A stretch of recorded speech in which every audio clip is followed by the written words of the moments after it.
Muito bem, então hoje a gente vai estudar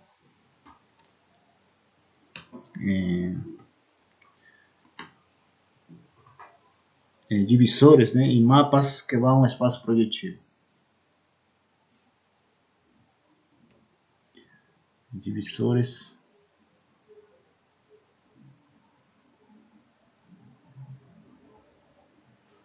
e mapas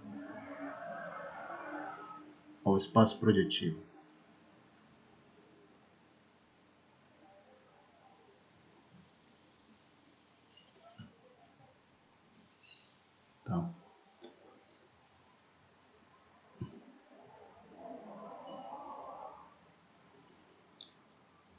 Então vamos definir. Definição.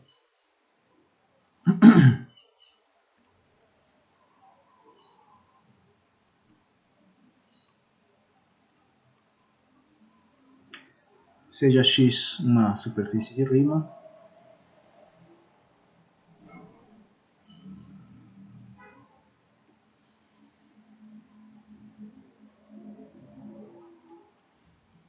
um mapa φ dx em Pn.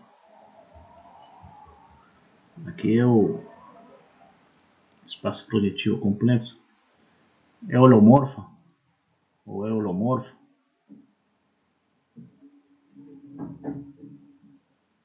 no ponto P.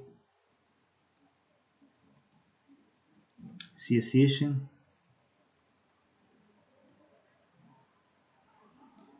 funções holomorfas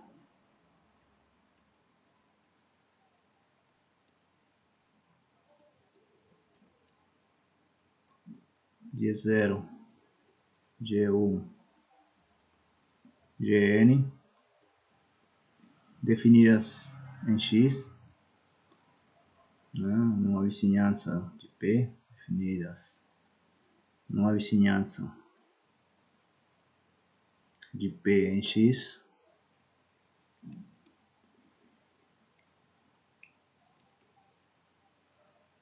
que não são zero, não todas são zero em P.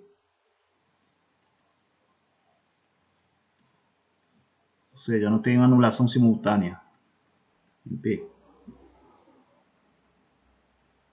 Então, φ mapa holomorfo, se existem funções holomorfas, G0, G1, Gn, definidas numa vizinhança de P, que não são todos zeros em P, tal que φ de x é igual a G0 dx, G1 dx, Gn dx. É um ponto no espaço projetivo, né?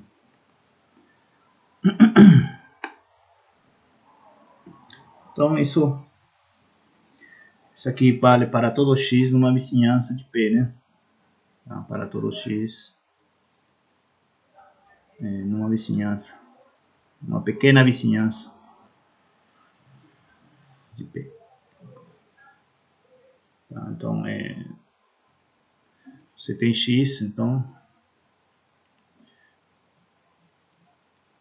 vai ao espaço projetivo Pn, né? Se para todo ponto P existe uma pequena vizinhança, né? Digamos U, tal que φ nessa pequena vizinhança ela se escreve como, né, coordenadas holomorfas.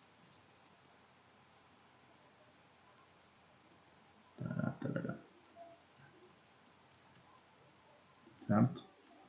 Então você define localmente o conceito de mapa holomorfo. Cada ponto satisfaz isso, a gente diz que é holomorfo em todo x, né? Tá. Então dissemos que φ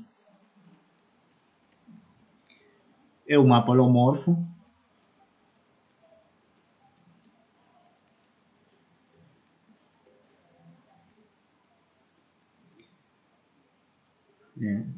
dx em Pn, vou escrever isso assim, se φ é holomorfo em todos os pontos de x.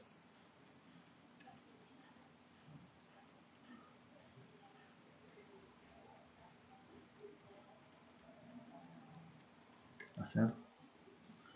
Então temos o conceito de mapa holomorfo.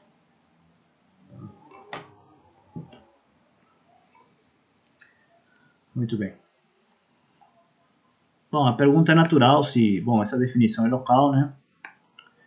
Se a gente pode globalizar essa definição, ou seja, no sentido de não trabalhar em vizinhança, senão trabalhar em torno de todo x, de funções globais em x, né?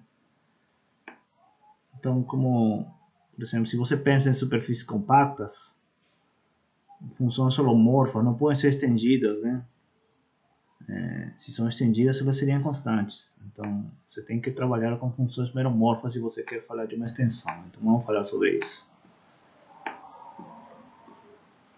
Então, vamos definir agora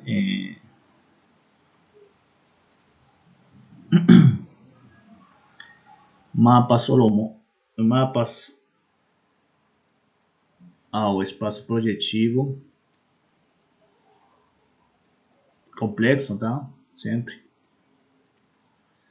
Dados por funções meromorfas.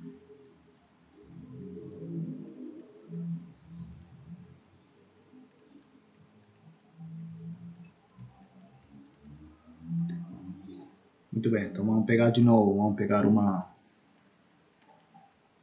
X superfície de Riemann.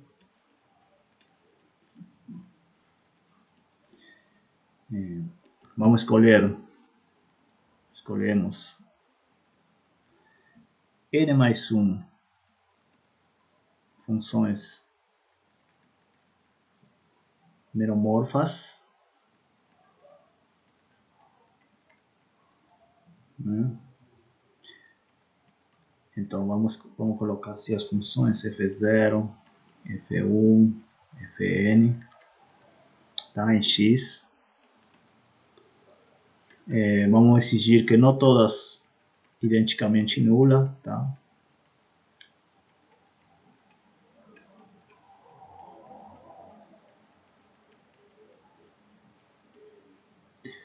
Porque essencialmente essa condição é para evitar, né, que todo mundo se anule em algum ponto e não definir um ponto no espaço projetivo, né? Só lembrando, o espaço projetivo tem que definir um ponto e uma direção. Então, se você anular todas as coordenadas, não vai ter direção que você vai considerar. Então, por isso essa condição de não todas identicamente nulas. Então, você pega uma superfície, escolhe nessa superfície n mais 1 funções meromorfas, considera f, esse mapa, usando essas coordenadas, e podemos definir então, podemos definir o seguinte, φf de x em Pn, né? Como assim? Então, você pega um ponto, né, em x e associa as coordenadas homogêneas, né? Tá. Por que está bem definido? Porque isso aqui vale para todo x em x. Agora sim é global, porque como são meromorfas, elas estão definidas em todo x, né? Então você tem direito a aplicar. E como não todas são nulas, então define esse ponto. E a classe de equivalência define um ponto no espaço projetivo. Tá? Então,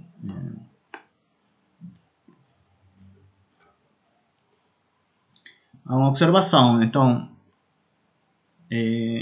observação, né?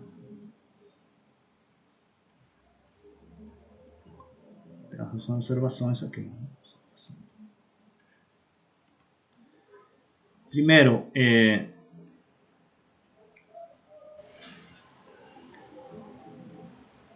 φf está definido, bem definido, né, em P, se P não é um polo das funções FI, né, e P não é um zero comum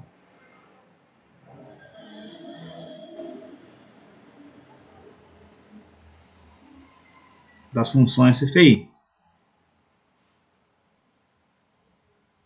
Do conjunto das funções FI. Por quê? Porque, olha só, se P é um polo, então, digamos assim, a função a função não define uma direção, não está bem definida, né? E se P é um zero simultâneo de todas as funções, então aqui também não vai definir uma direção. Então, esse mapa, F, ele está bem definido fora dos zeros de F0, F1, Fn e fora do conjunto de polos dessas funções, né?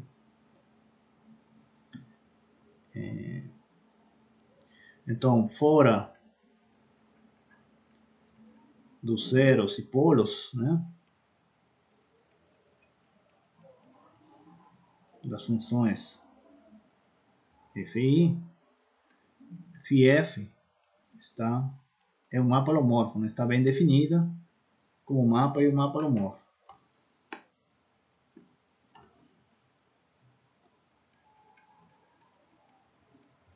Como mapa holomorfo. Alguns livros utilizam essa notação assim. Não sei se já deve ser compartilhado, né? Significa que o mapa, né, de fato, mas é um mapa que tem indeterminação. As indeterminações são os zeros e polos das coordenadas da função φ, que são justamente os zeros e os polos, né? Então, às vezes em livros tem essa notação. Eu não vou colocar, ou às vezes vou colocar, às vezes não, mas quando a gente trabalha com funções meromorfas, já sabemos que tem essas particularidades, né? Professor, desculpe interromper. Os zeros, eles dão problemas quando forem todos simultâneos. Sim. Né? E o polo dá problema quando basta uma que seja, tenha um polo no ponto X. Sim, exato. Tá.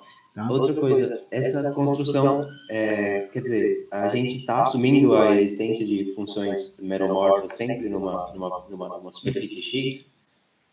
Nesse caso, sim. Se for compacta, não precisa assumir isso, né? Se for compacta, sempre existe, mas essa construção, ela nem sempre é verdade quando a gente não tem esse resultado aí. Exatamente.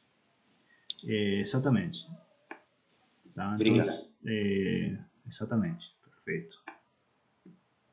Então, sempre que existirem essas funções aqui em X, o mapa φ associado a essa n mais 1 upla, né, está definido, né, e ele dá problemas se ele é polo de alguma função, né, Fi, e dá problema se ele é um zero comum de todas as funções. Então, fora desses pontos, beleza. Temos um mapa holomorfo, né? Bom, então a ideia é estender, né? Agora bem, extensão. De fato, vou estender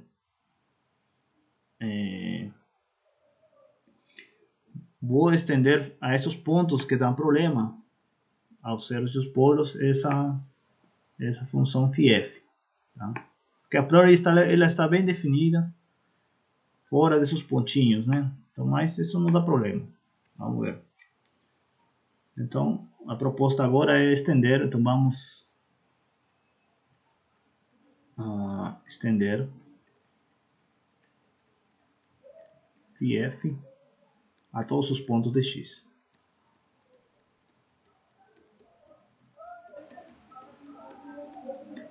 Tá?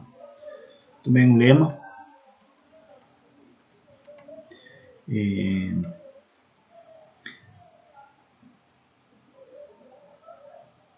Se as funções meromorfas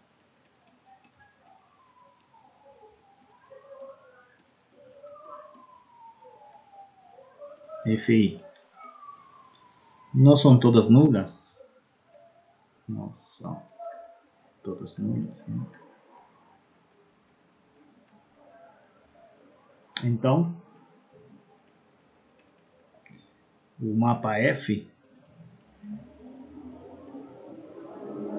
o mapa φ de F,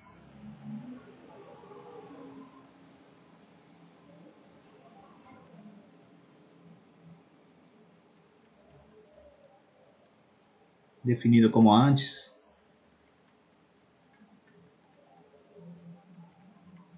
como acima,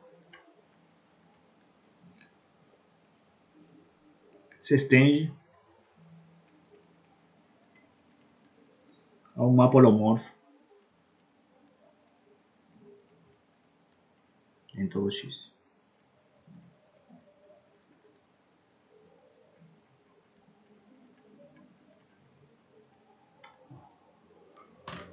Isso vai dar, a ideia principal é a seguinte, né? Você está definindo ao espaço Pn. E aqui é uma classe de equivalência, né? E essa classe de equivalência ela é determinada por um múltiplo, né? Desses pontos, né? Porque você está trabalhando com direções. Então, se a priori esses caras não estão definidos, a gente vai multiplicar por um fator a todo mundo para eliminar os zeros e os polos possíveis que podem aparecer, né? Essa é a ideia. Vamos fazer isso. Prova.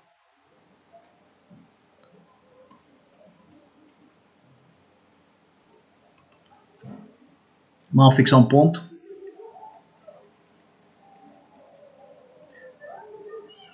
Um ponto P, né? Em x. E seja n o mínimo sobre i, né, das ordens de P em Fi.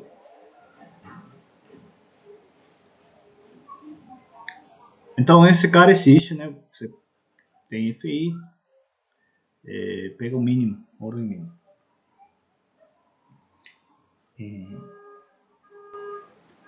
Note que se P é um polo de algum Fi, então o N vai ser negativo. Beleza? Porque vai ser o mínimo, né? E como é um polo, a ordem é negativa, então esse N vai ter que ser menor que zero. E se P é um zero simultâneo,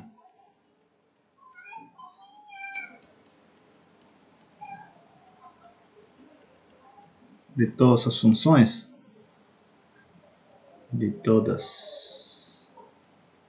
funções,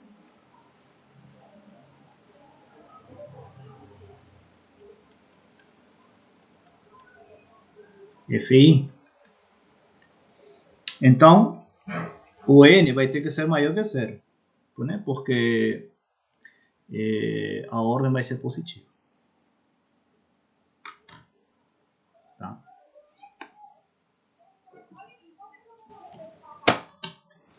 Muito bem.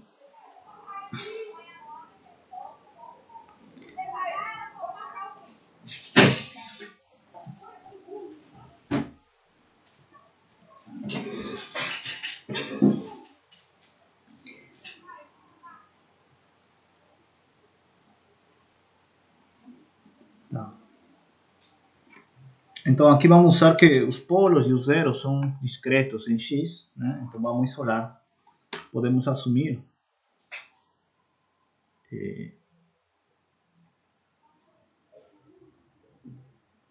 podemos assumir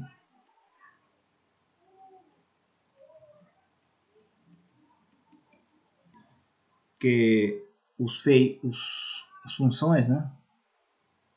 Os FIs não tem outros polos,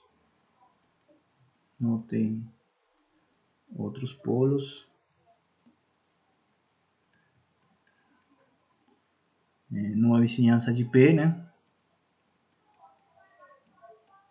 Ele é o único polo, possível polo, né? Se ele é polo mesmo.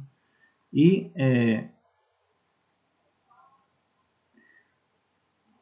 não existem outros zeros numa vizinhança de P. E não existem outros zeros.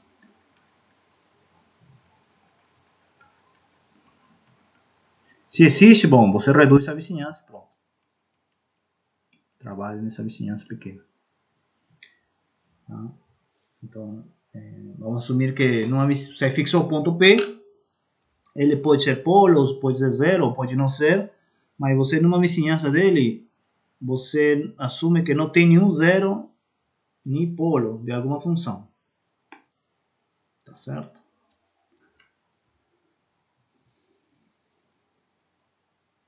Então vamos escolher uma vizinhança, uma coordenada local nesse ponto P,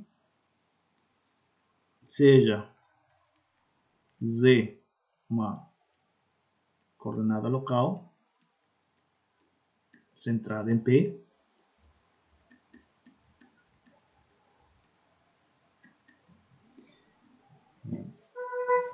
tal que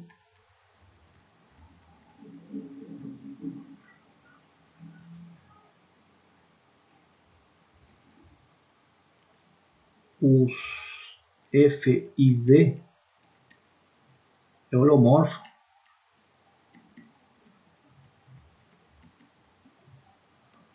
para Z perto de zero, né? Aqui estamos assumindo, claro, que o Z de P vai na origem, né? Certo. Então, pego a coordenada local, imagino que a coordenada holomorfa manda o ponto P no zero, e expressando aqui a série de Lohan de FI, eu assumo que perto de zero ele é holomorfo. Tá? Com Z, obviamente, aqui com Z é diferente de zero, tá? Que possivelmente no ponto P ele tenha um polo ou um zero, aí eu não sei. Mas fora dele, ele é holomorfo.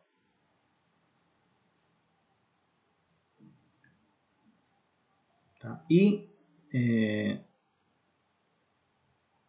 perto de zero, perto de Z, ou perto de zero,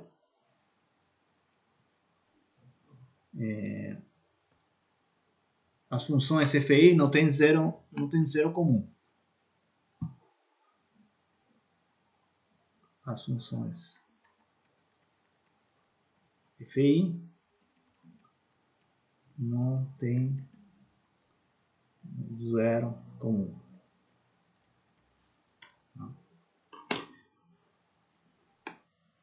Certo.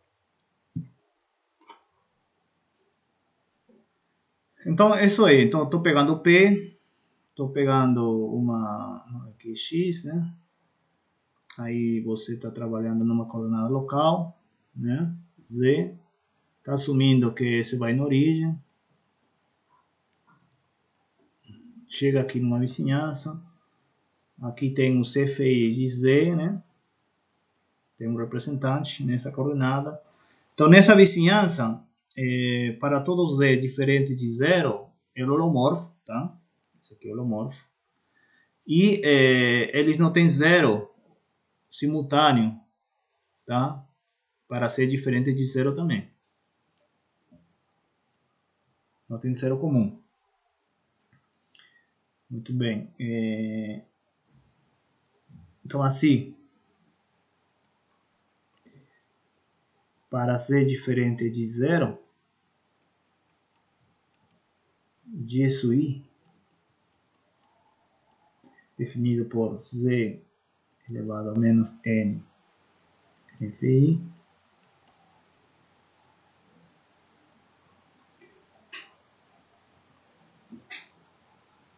Isso aqui para todo aí de 0 até n, né? Define essa função de i. Isso.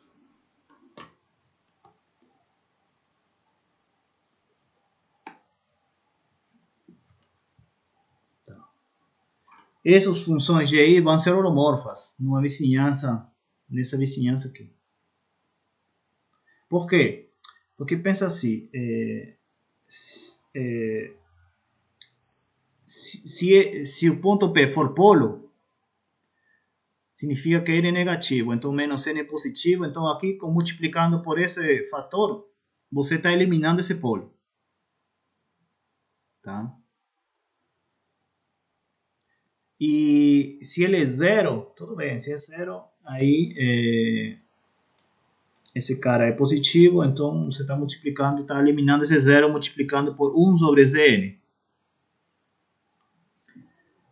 Tá certo? Então essas funções são holomorfas nessa vizinhança. Né?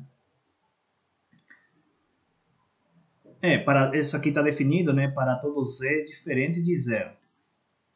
Tá?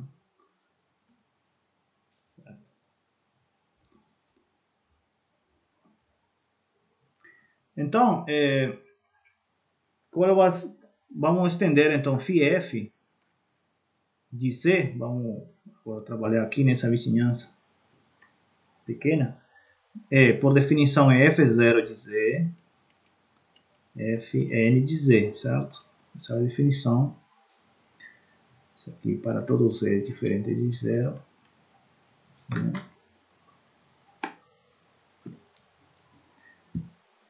Mas isso aqui é igual. Eu posso multiplicar todo mundo por esse fator.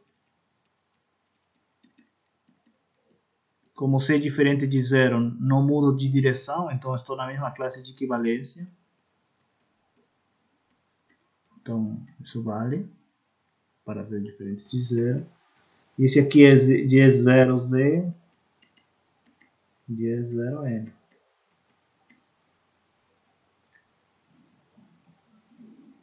Então, para todo z diferente de zero, o φf é holomorfo.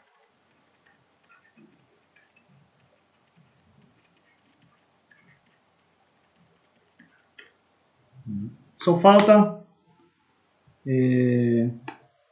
estender o zero.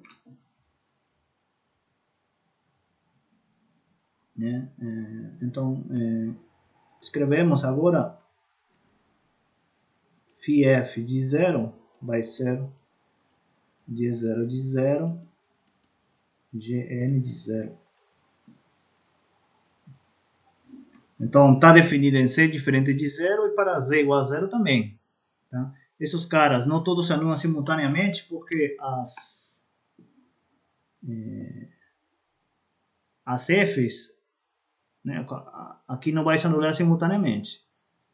E como eu falei, aqui você vai matar um polo se tiver polo ou vai matar um zero se tiver zero, daquela ordem. Né? Então, temos que φf se estende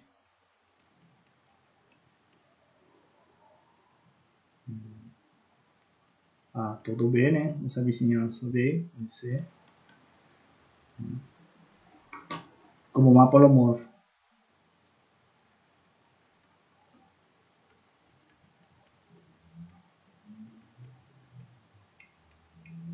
Então, fazendo isso em todos os pontos,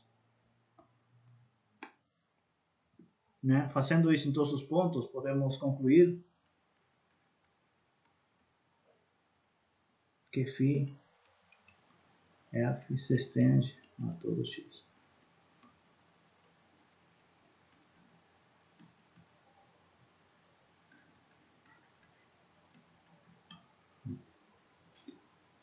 De forma holomorfa, né?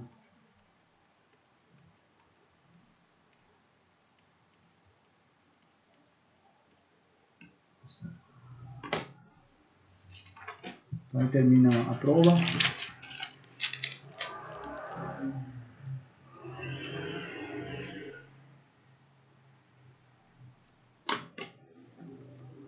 Então use fortemente essa parte de coordenadas homogêneas, tá? Então isso vale quando o mapa vai a PN. Muito bem, agora vamos uma proposição.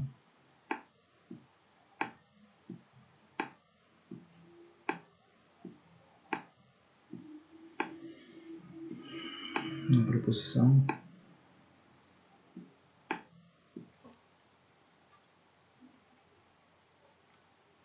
Proposição.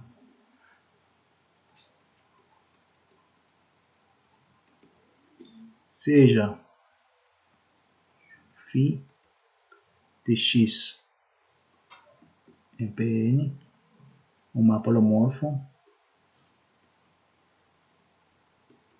Aqui sempre é x uma superfície de Riemann, né? Mapa holomorfo. Então, existe uma n mais 1 upla de funções meromorfas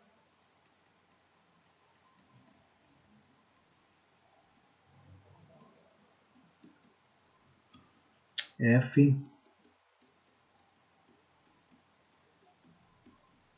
em x tal que φ é igual a φf.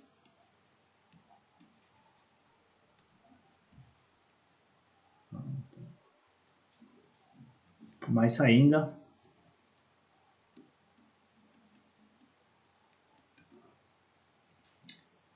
se duas n mais 1 uplas f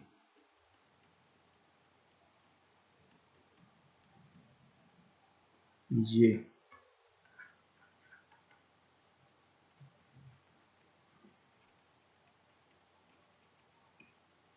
induzem o mesmo mapa,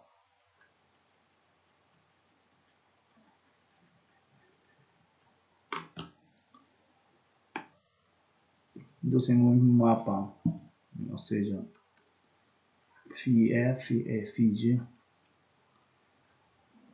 Então, existe uma função meromorfa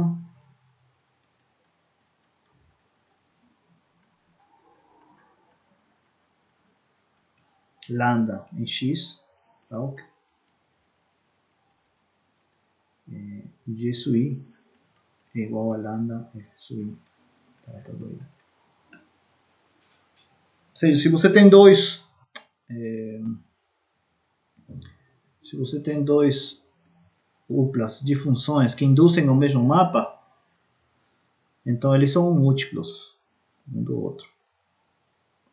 Então essa correspondência ele está bem definida a menos de multiplicar por um fator meromorfo. Prova. Então isso caracteriza, tá? Só para fechar, que caracteriza os mapas holomorfos. Eles são de uma maneira específica, a menos de multiplicar por um fator meromorfo, né? Eles são da forma φf, onde f são funções meromorfas. Tá?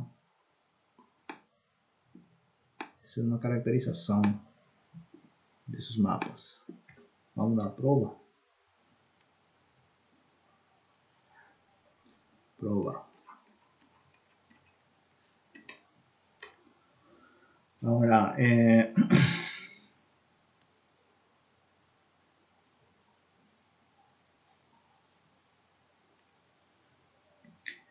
Então vamos fixar o mapa.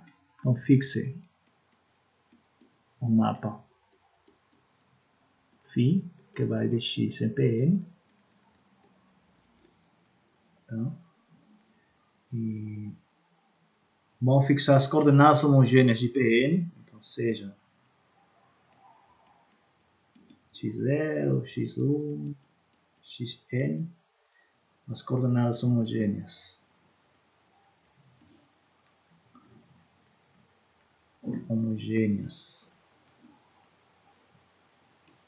De Pn. Então,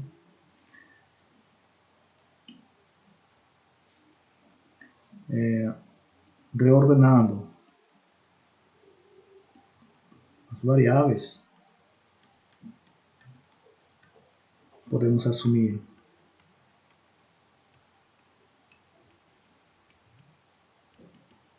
que x0 não é identicamente nulo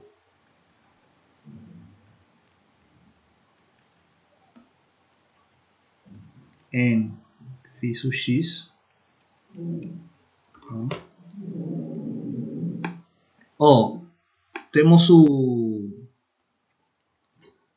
mapa φ, né? Então a imagem φ de x fica em Pn. Então nós sabemos que todas essas funções aqui, elas não são identicamente nulas. Então pode ser que a primeira se anule ao longo da imagem, né? Mas se ela se anular, aí você faz uma reordenação de variáveis para assumir que essa aqui não se anula. Certo? Eu sei que alguma delas não se anula, então posso reordenar e supor que essa aqui não se anula. Muito bem. Então defina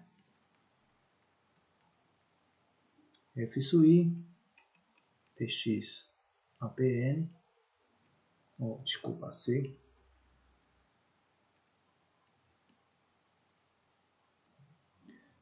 como fi vai ser igual a x sub i x0 composta com φ. Para todo i 0, desculpa,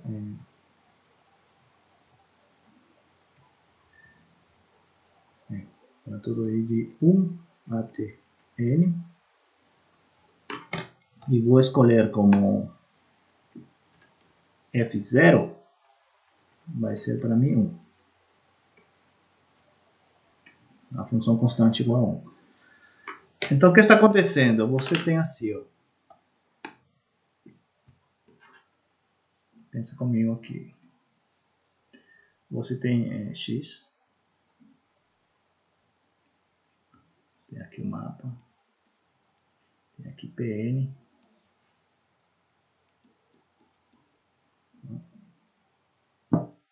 Aí você pega essa imagem, cai aqui, né? Φ de x. Aí você escolhe justamente a x0 que não se anula, então essa função, essa aqui vai a z, né? É uma função meromorfa, tá? Que é quociente de polinômios de grau 1. Então você pega a composta, certo? E f0 vai ser 1, tá?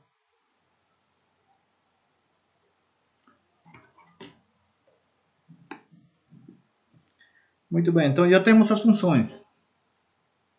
Então, afirmação.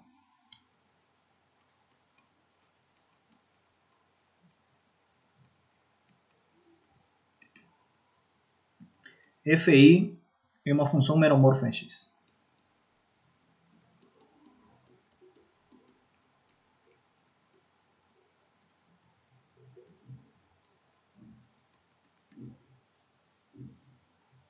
Então vamos ver isso. Por quê?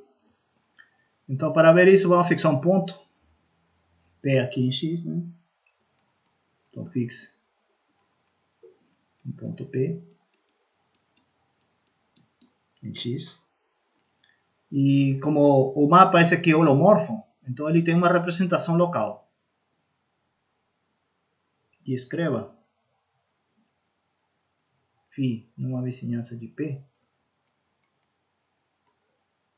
como φ de Z igual G0 de Z Gn de Z. né? Para todo Z numa vizinhança de zero, né? Onde as funções de SUI de Z são holomorfas numa coordenada Z centrada em P.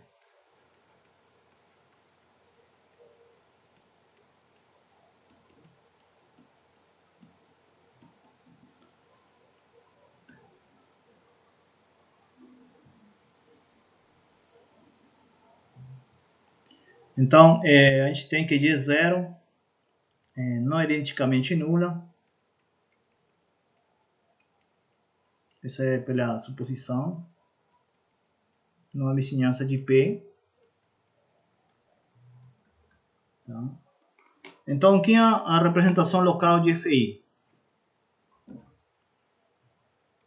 Então, FI é igual a G sui sobre G0. Né? Isso aqui é quociente de funções holomorfas e meromorfas.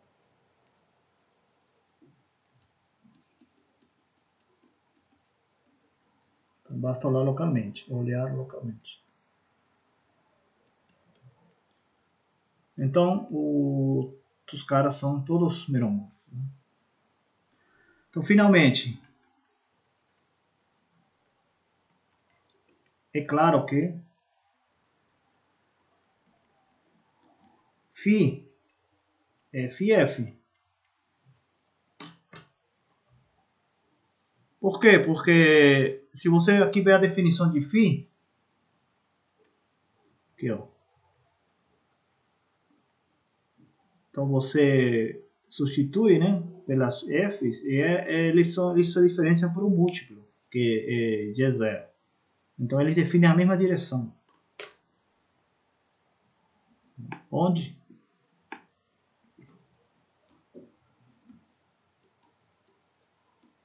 F é F0, F1, Fn. Tá. Então já mostrei que todo mapa holomorfo é dessa maneira.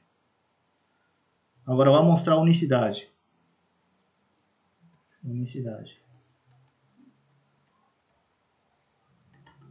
Se imagina que você tem φf igual a φg. Tá? Vamos assumir que ambas assuma que f e g não são identicamente zero. Né?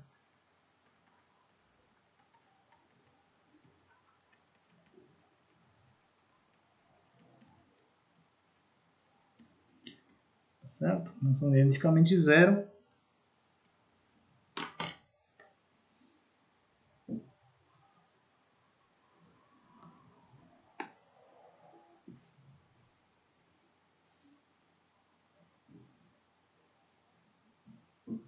Então você tem aqui uma igualdade, né? Fi, F0 de P, Fn de P, né? G0 de P, Gn de P.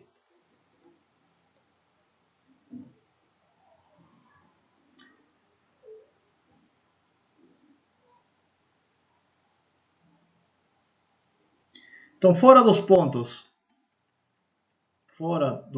P, onde todo mundo se anula, né?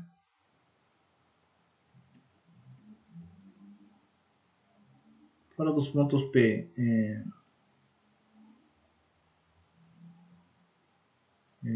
fora dos pontos P, ou melhor assim, né? Vou escrever assim. Nos pontos P, onde está bem definida essa direção, a gente tem, então, nos pontos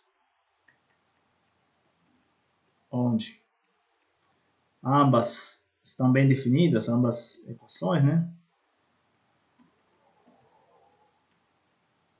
Ou seja, onde são alguma é diferente de zero e não tem um polo, né, comum aí de alguma delas.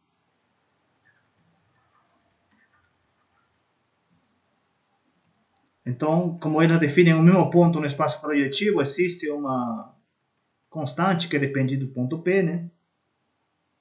No zero, tá ok? F, desculpa, GI de P é lambda de P, FI de P.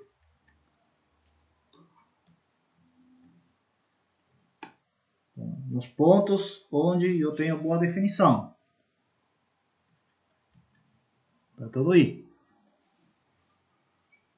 Então quer dizer que essa lambda é holomorfo nesses pontos.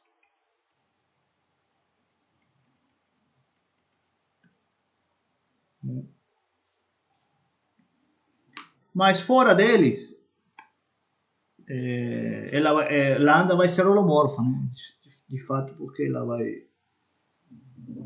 vai ser quociente de duas funções. A extensão desses caras vão ser menomorfos, né? Então, vai ser quociente de menomorfos em geral. Então, lambda se estende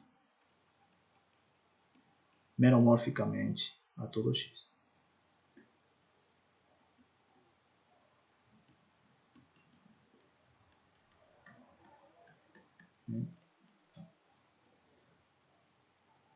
Então, se você tem... Aí termina a prova. Se você tem duas n mais 1 uplas que definem o mesmo mapa, então elas são... Uma é múltipla da outra. Tá? Por um fator menomórfico. Muito bem. Bem, então temos algo interessante aqui. Temos a classificação, né, de mapas dessa maneira. Então temos algo legal aqui. Então, uma observação bem interessante aqui. Preste atenção. Importante.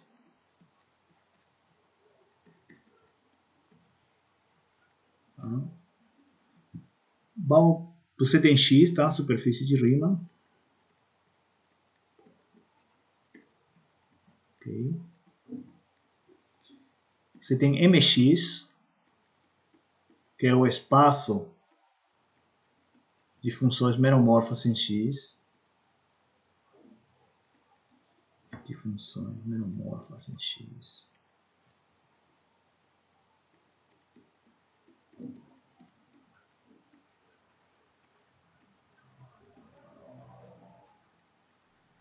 Ok, Mx. Você sabe que Mx é um corpo, ok?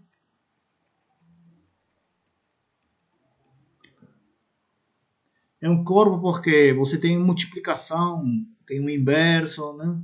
Tem todas as propriedades. Tá certo? Como é um corpo, você tem que as n mais 1 uplas desses elementos é um mx espaço vetorial.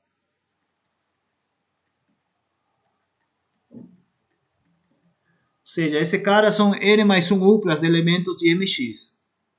Tá? Pensa, por exemplo, se esse for C, esse espaço de funções meromorfo C, então Cn mais 1 é um C espaço vetorial. Uma coisa assim. Tá. Claro, então esse cara é um mx espaço vetorial. Tá? Então, como tem esse cara é um espaço vetorial, você pode pegar a projetivização dele, que é a Grassmanniana. Então, denote por projetivização n, que vai ter dimensão n, 1 a menos, né, de mx. A projetivização, ou seja, o conjunto de seus espaços lineares de dimensão 1 aqui. Projetivização de mx. N mais 1. Então temos esse espaço.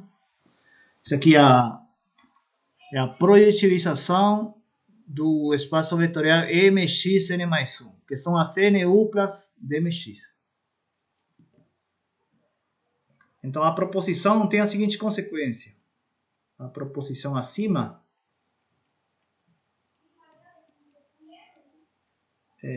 diz o seguinte.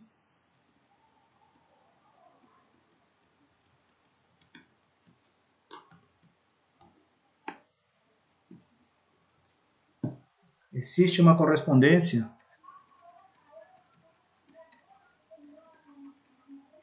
na correspondência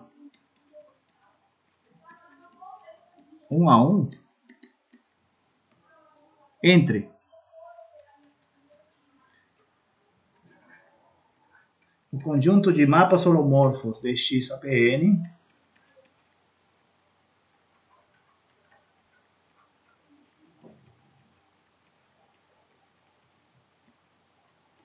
com o conjunto, esse conjunto se identifica com esse conjunto aqui, P, N, M, X.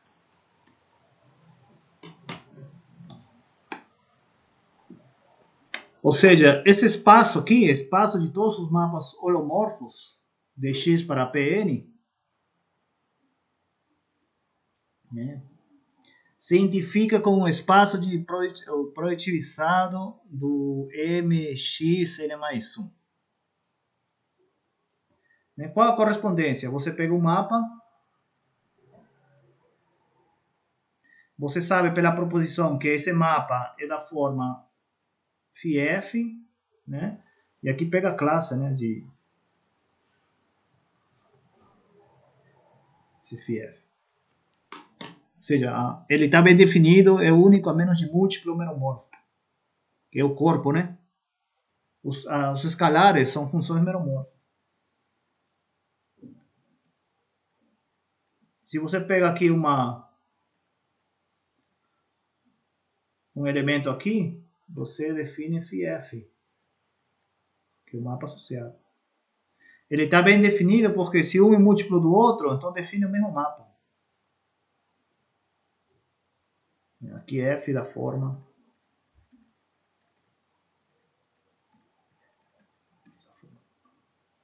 Tá, então são dois. Você está dando esse espaço, né? Uma estrutura de espaço projetivo. Então isso é interessante. Assim, uma visão, digamos, uma visão mais geral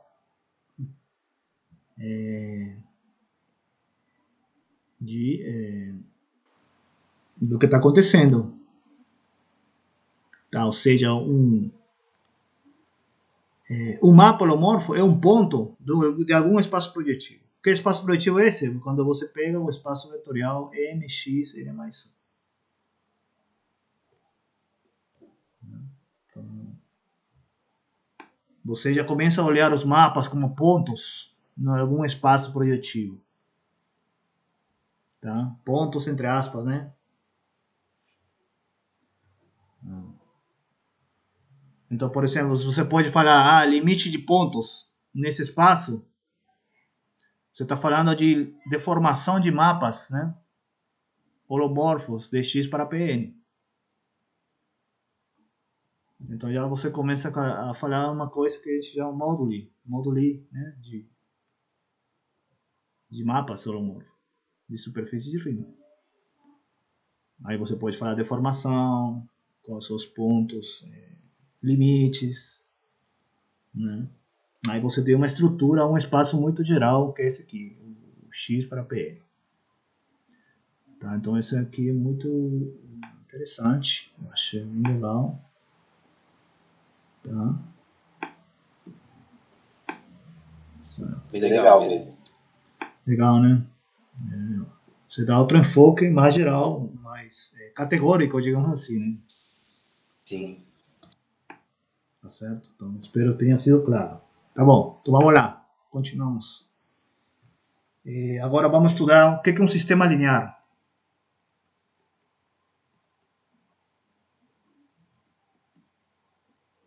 Sistema linear de um mapa holomorfo.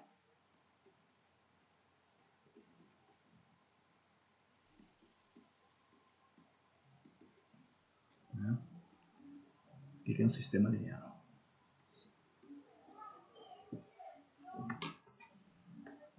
Essa palavra também me aparece muitas vezes em geometria algébrica, tá bom? Então você tem que saber. Depois, quando você vai no artigo, você vai, né? Depois você vai avançar mais. Essa palavra aparece toda hora. Sistema linear, sistema linear. O que é o sistema linear? Né? Então vamos estudar aqui. Isso, né?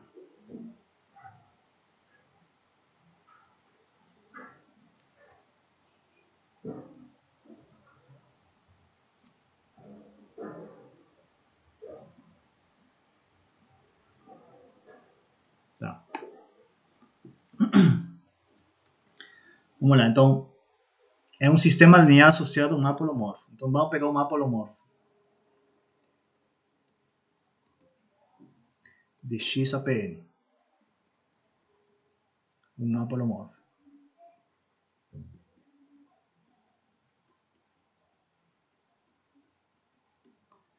Então vamos escrever esse mapa como F0, Fn, onde f e I são funções meromorfas em X. Tá? Então, vou definir um divisor associado, né? Porque sempre que a gente fala em sistema linear é associado a um divisor em X, né? Então, quem vai ser o divisor aqui? Então, seja D o menos o mínimo sobre I dos divisores.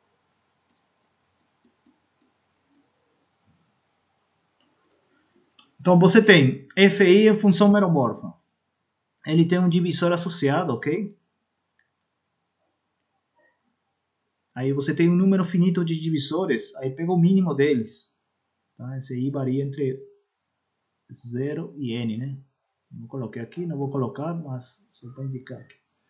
Aí você pega menos esse mínimo, que é um divisor. Então esse cara pertence a DIP de X. Certo? Então temos um divisor natural associado a φ, tá? Ao mapa. Então,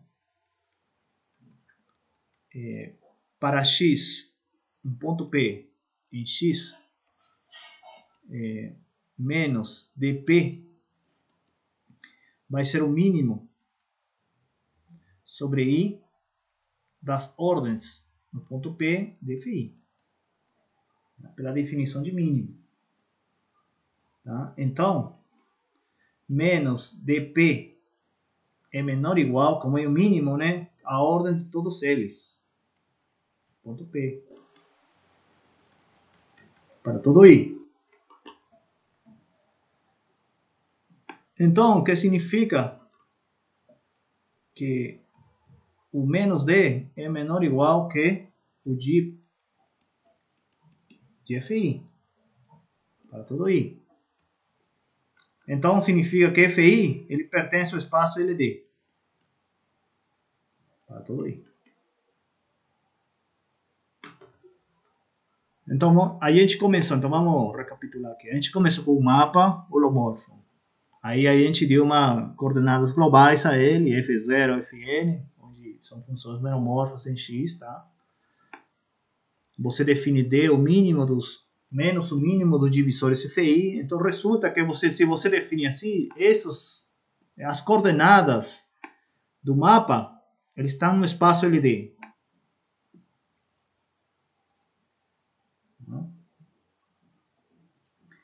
Então temos um número finito de funções aqui no espaço LD. Esse cara é um espaço vetorial, a gente já sabe. Isso aqui é um espaço vetorial. Tá, e temos aqui um conjunto de funções, F0, Fn, são funções que estão dentro de LD. né? Então, a gente pega o subespaço vetorial gerado por essas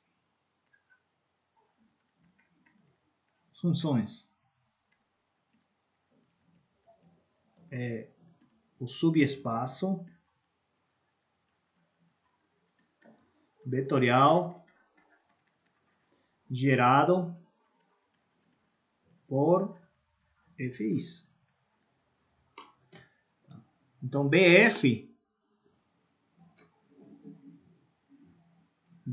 está contido em ele. Um subespaço, esse aqui é um espaço vetorial, esse aqui é um subespaço. Quem que é BF? É simplesmente somatório de AI, CFIs com AI em C. São combinações lineares dessas funções. Tá? Então, esse cara é um subespaço linear desse cara. Tá certo? Então, você tem um subespaço linear em LD. É como se fosse um... Imagina, se você tem assim, LD esse aqui. Aí um subespaço linear. BF. Né? Dentro de LD. Uma reta lá, ou um hiperplano lá. Né? De fato, hiperplano. Né? Muito bem. Então, temos o... Vamos definir um sistema linear associado a esse cara.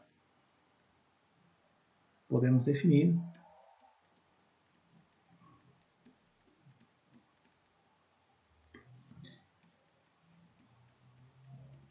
esse sistema linear aqui, ou de G mais D.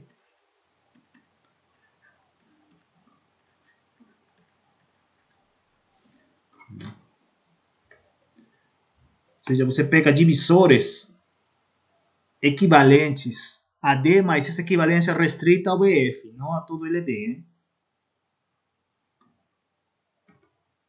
Então, φ é um sistema linear associado ao mapa. φ é um sistema linear. Isso é um conjunto de divisores, né? Todos positivos. Ou maiores ou iguais a zero. É um sistema linear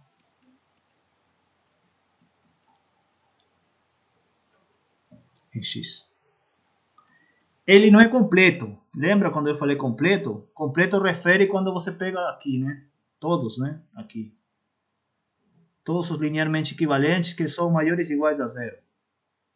Esse chama-se completo. Aqui não necessariamente é completo. Aqui somente é restrito a esse cara. Tá? De fato, φ é um subsistema linear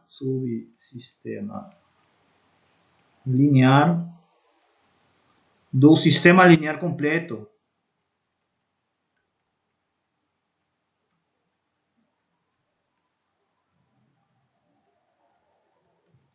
Esse aqui, né? D.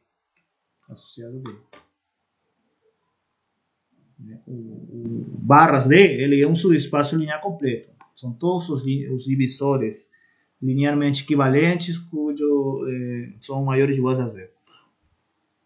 Aqui, barras φ, só você está pegando alguns, né? Então, está restringindo a BF.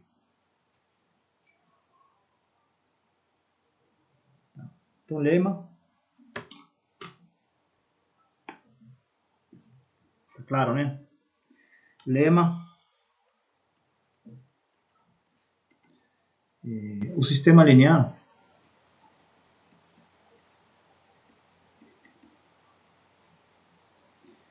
esse aqui, definido acima,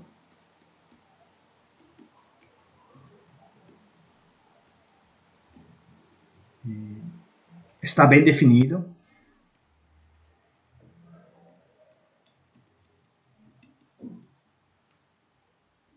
Isto é, independe da escolha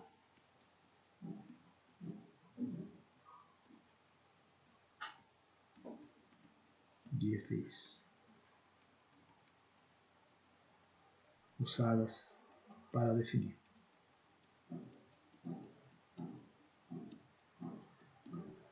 Isso aí sai porque, essencialmente, olha só, porque você aqui, você escolheu um representante para o mapa, né? Aqui, ó. Você escolheu um representante, mas poderia escolher outro, ou seja, um múltiplo, né? De F0, Fn. Mas isso não vai mudar em nada. Se você fazer isso com outro representante, você vai obter o mesmo espaço BF e, portanto, vai ter as mesmas, que vai dar a menos de um elemento diferente de aqui, mas não vai contribuir em nada ao formar o sistema linear. Tá? Então, vou deixar isso como exercício.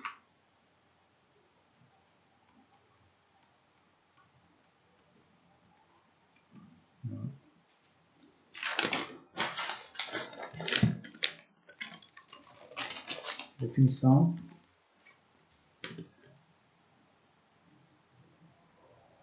Então, agora sim, uma vez que já temos esse cara,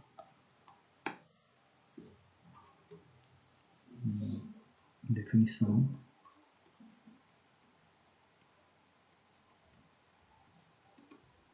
Dado o mapa,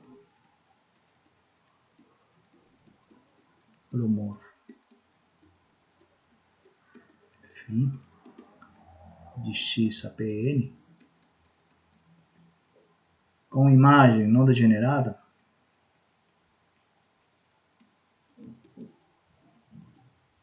não degenerada,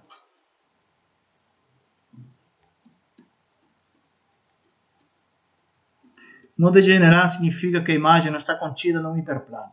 Okay? O sistema linear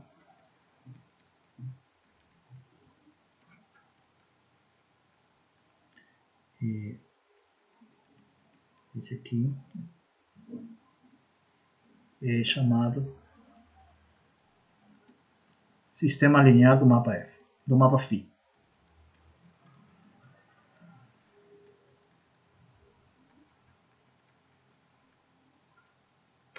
Então, beleza.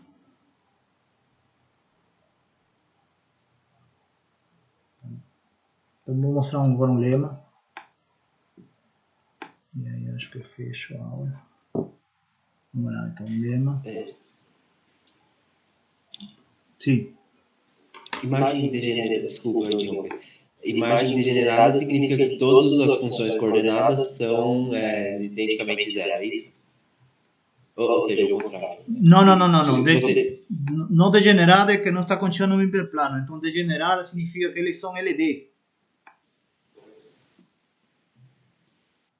Ok, obrigado. Tá? Não degenerada, vou colocar aqui. Significa, né? Φ de x não está contida no hiperplano.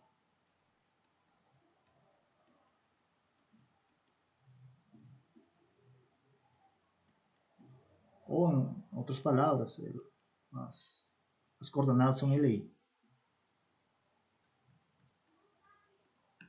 Pn.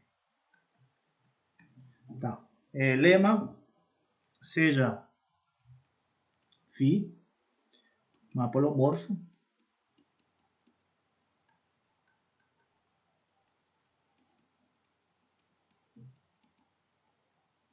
então, para cada ponto P,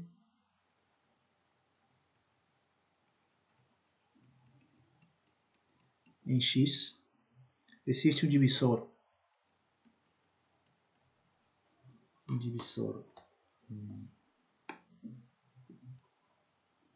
Não. Existe um divisor.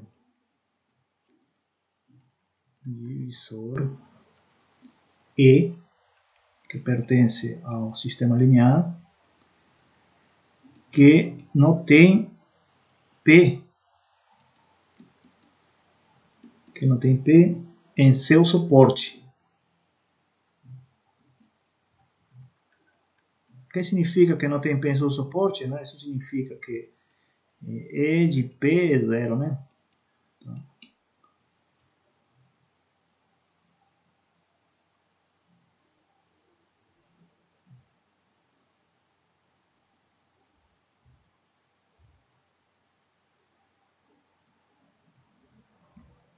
certo? Em outras palavras, em X não existem pontos que sejam contidos no suporte de todos os divisores. Tá.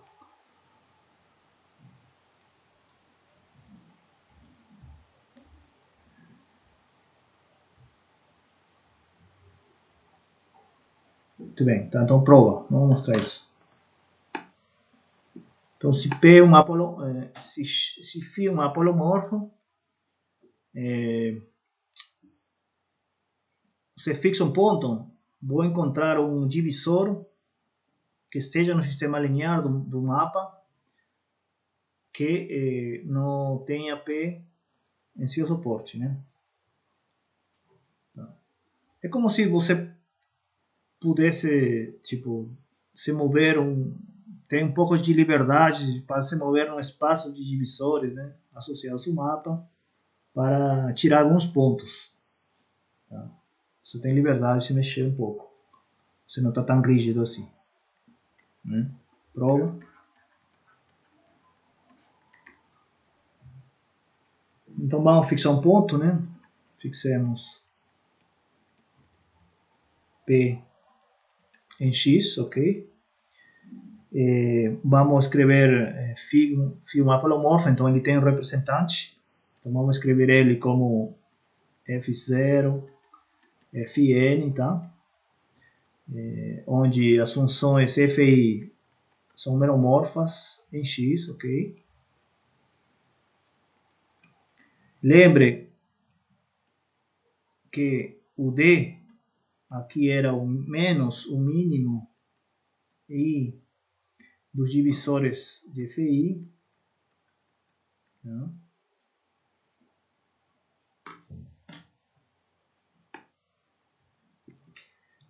Vamos assumir que, suponha que, vamos supor que o mínimo de todos esses ordens em P de Fi seja K. E a suma, como é finito, né, que é a ordem, que o mínimo é atingido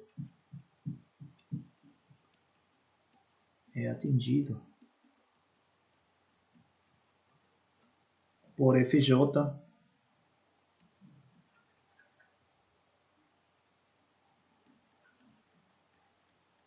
FJ. Então quer dizer que a ordem no ponto P de FJ e K. FJ. Tá, vamos assumir que esse mínimo é atingido. Tá? A ordem no ponto P de FJ e K.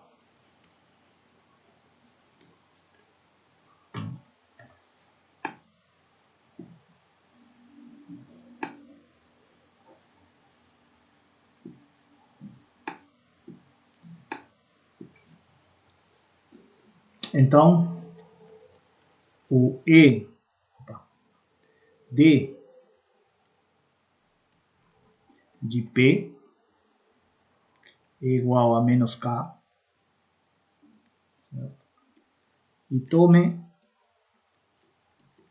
E vai ser de DCFJ mais D.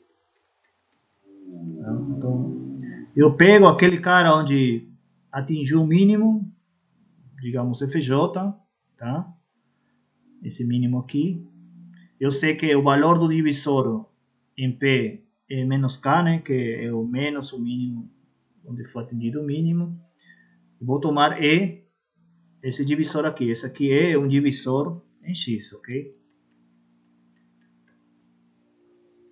É claro que E é um elemento aqui também, né? Porque ele está... FJ é um elemento de BF, né? Tá? Então ele é um elemento ali. Agora vamos verificar que ele não contenha P em seu suporte. Então, mais ainda.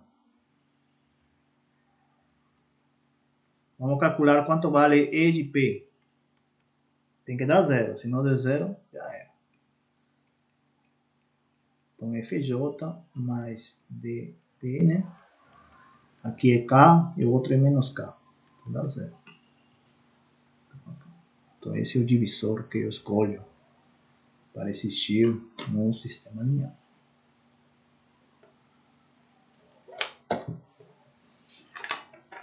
Muito bem, vamos ficar por aí. No próximo